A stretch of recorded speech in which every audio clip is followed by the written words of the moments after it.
Good evening. I'm Sarah Huckabee Sanders.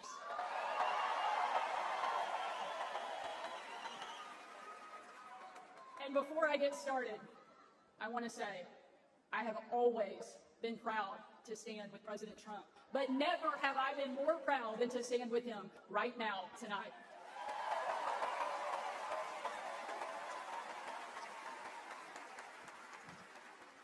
Not even an assassin's bullet could stop him.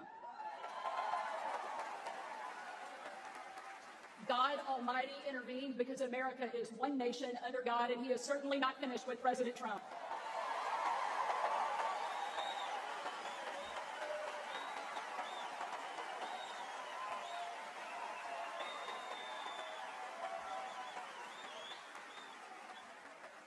And our country is better for it.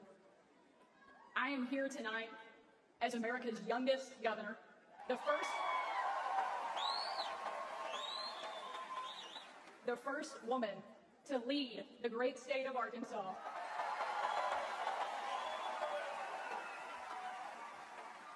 And most importantly, a mom to 3 amazing kids. When I was President Trump's White House press secretary, the best job, I got the chance to take my 4-year-old son, Huck, to bring your kid to work day. Much like Jill now drags Joe to bring your husband to work day.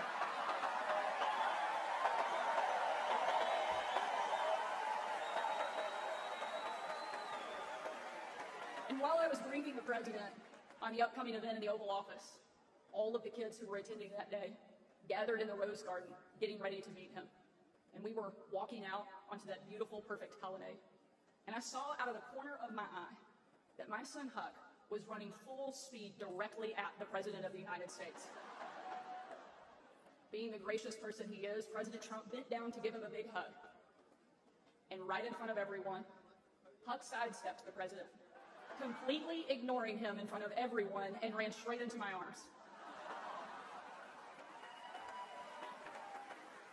For my 4-year-old son, the most powerful man in the world had nothing on his mom.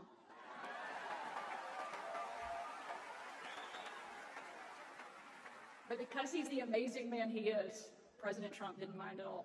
After all, he's a dad to 5 unbelievable kids and a grandfather to 10.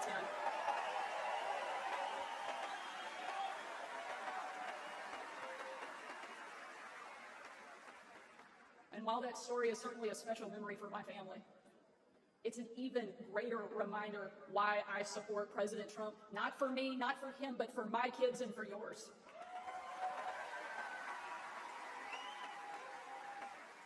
Under President Trump, America was safer.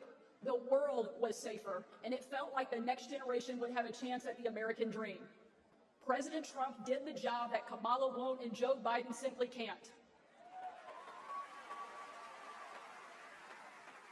When we're honest, every American knows that we were so much better off under President Trump. So tonight, I don't want to just speak about President Trump's successful policies.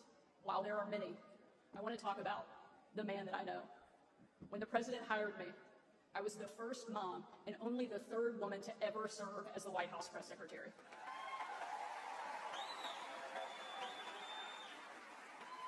And in that role, I endured relentless attacks from the left. I was insulted as a guest at the White House Correspondents' Dinner. My family was denied service and kicked out of a restaurant. And a parent at my 3-year-old son's preschool spit on my car.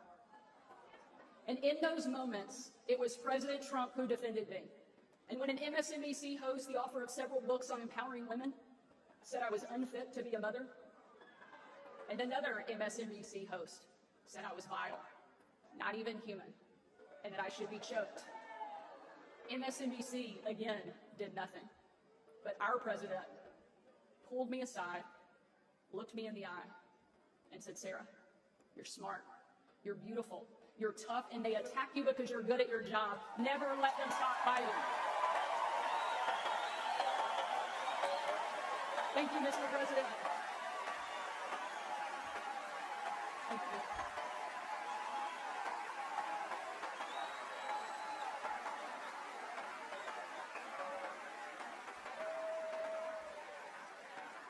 That's the Donald Trump that I know. And that's the Donald J. Trump I will always respect. The left doesn't care about empowering women. Biden and Harris can't even tell you what a woman is. They only care about empowering themselves. But we have a president who believes in empowering every American and that our country is worth fighting for.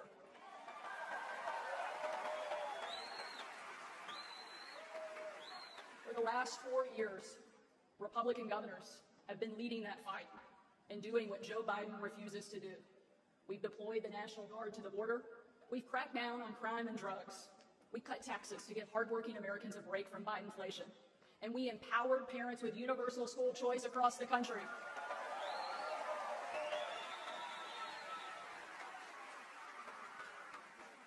Donald Trump was the very first president in my lifetime to take a hard line against China, and I'm proud to be the first and only governor in the country to kick communist China off our farmland and out of my state.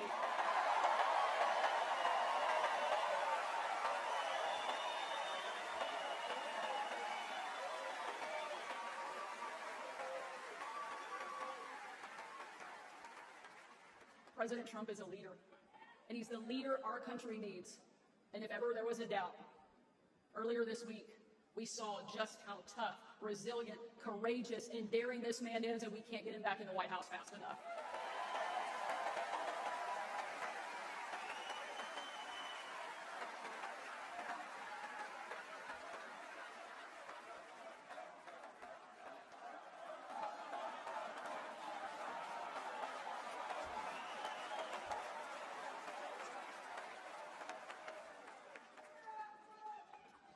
Ladies and gentlemen, we are not called to stand still in the face of great danger. You and I were put on this earth at a moment in time to charge boldly ahead. We cannot know what the future holds, but we know damn sure who holds the future in his hands.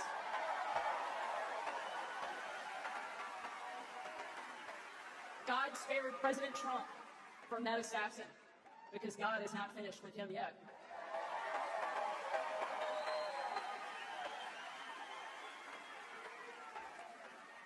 And he most certainly is not finished with America yet either.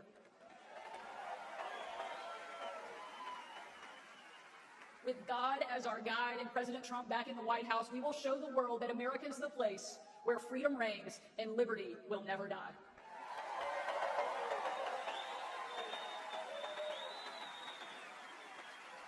Ladies and gentlemen,